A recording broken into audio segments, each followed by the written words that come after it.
আসসালামু আলাইকুম প্রিয় সাথী ও বন্ধুগণ।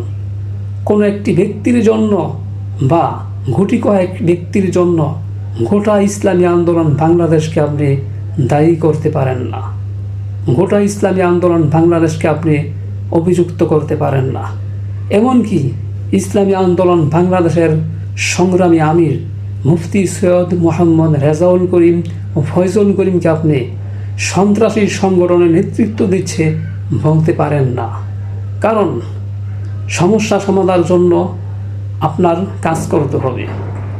আপনি যদি কোনো ব্যক্তির বিরুদ্ধে সমস্যা পান, তাহলে ওই ব্যক্তির বিরুদ্ধে আপনি অভিযোগপত্র লিখতে হবে। সে যদি ওয়ার্ডের দায়িত্বশীল হয়, ওয়ার্ড আপনাকে পাঠাতে হবে অভিযোগপত্র।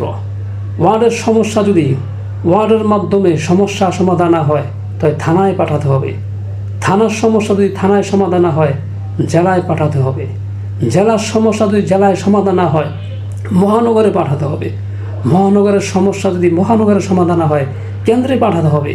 কেন্দ্রের সমস্যা যদি হয়, কেন্দ্রের সমস্যা সমাধানের অভিযোগপত্র আপনাকে আমিরের বরাবর, নাইবে আমিরের বরাবর পাঠাতে হবে।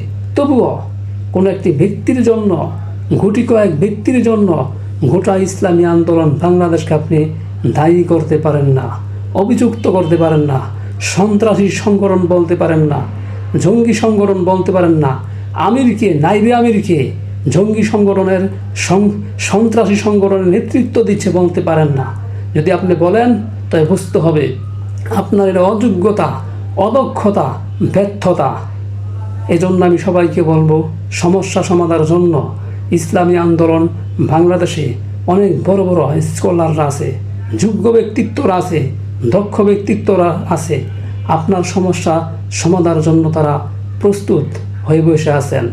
আমরা সবাই সমস্যা পেলেই লিখিত অভিযোগপত্র আমরা জায়গা মতো পাঠিয়ে দিব। ইনশাআল্লাহ ইসলামী আন্দোলন বাংলাদেশ সমস্যা সমাধানের জন্য প্রস্তুত। সঙ্গে থাকুন। আল্লাহ হাফেজ।